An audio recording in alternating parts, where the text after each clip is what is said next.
this is one of those things like I'm really like not even sure what to do with this information, and I'm not going to pretend that I know what to do with it, but I wanted to share it because I feel like that is part of this journey, is like finding information that we don't know what to do with.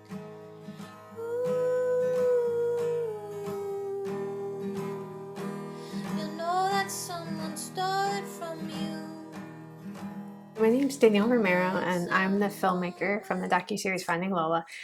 And today I wanted to share a discovery with you about my family that kind of panicked me, to be honest. And I still don't really know what to do with it. So to dive right in, I found that Lola's grandfather, who was Alphonse Perot Sr., and his brother, so it was my great-great-grandfather, that they were freedmen of color who enlisted as Confederate soldiers. And I can't even tell you like where my mind has been at with this information. To just take a step back, so I was raised as white in New York. Being from New York, the way that you learn about the Civil War is to be grateful that you were not from the South. Even as a child, I feel like looking back on my education in New York, I kind of learned to see like a good versus evil story, freedom versus slavery, North versus South. So you can imagine my shock when I found out not only did I have ancestors that enrolled as Confederate soldiers, but they were free men of color. So it's like a lot to digest. And so this video is actually going to be a part one. This is going to be me just telling you what I found out about my family. And part two is going to be talking to some historians and some experts who can kind of like help me maybe create a historical context around what's happening, because it blew my mind. Okay. And honestly, I wasn't even sure if I was going to share this information because I'm upset about it. Or like, I don't even know. I honestly, one, I don't feel like I understand it and I don't know what to do with it. But I think it was like a really good learning opportunity for all of us together.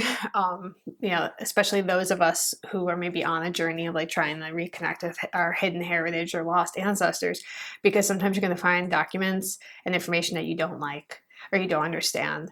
And so I'm in it right now. I don't really have all the answers, but I'm going to just kind of invite you into this space. The story is that my second great grandfather was Alphonse Perot Sr. His brother was Joseph, and they were considered free men of color. The documents that I have on them, the census records, show that they were farmers. Believe it or not, they were the sons of Marie Felonize Coindet, the ancestor of mine who was manumitted by her father for $350 when she was 6 years old. So for these men, their grandfather was an enslaved person of color. Their mother was an enslaved person of color. And they're now free men of color who are enlisting to become Confederate soldiers. I was like, something like doesn't make sense to me here.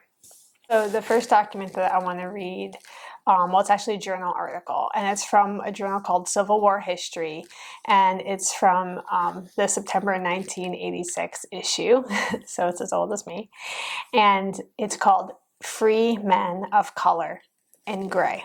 And gray is referring to the Confederate uniform color. And the author, his name is Arthur W. Bergeron Jr.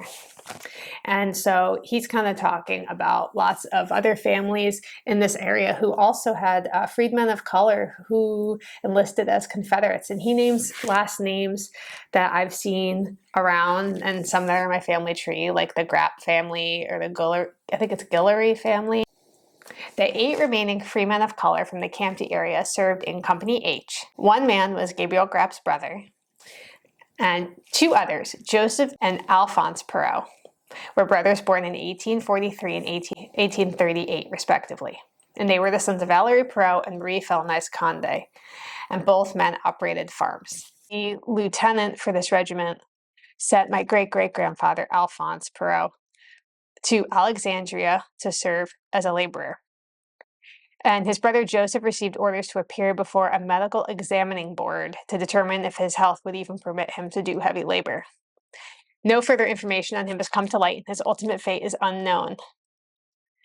And he goes on to say that unfortunately, none of the men discussed here left any letters, diaries, or memoirs to elaborate on their wartime activities or explain why they chose to enlist as volunteers in Confederate units. And this leaves us to speculate on their motivation in risking their lives for a cause that many people would not expect them to espouse. He talks a little bit about some work from Gary Mills. If you know Elizabeth Shown Mills, her late husband Gary did a lot of work, in this area too.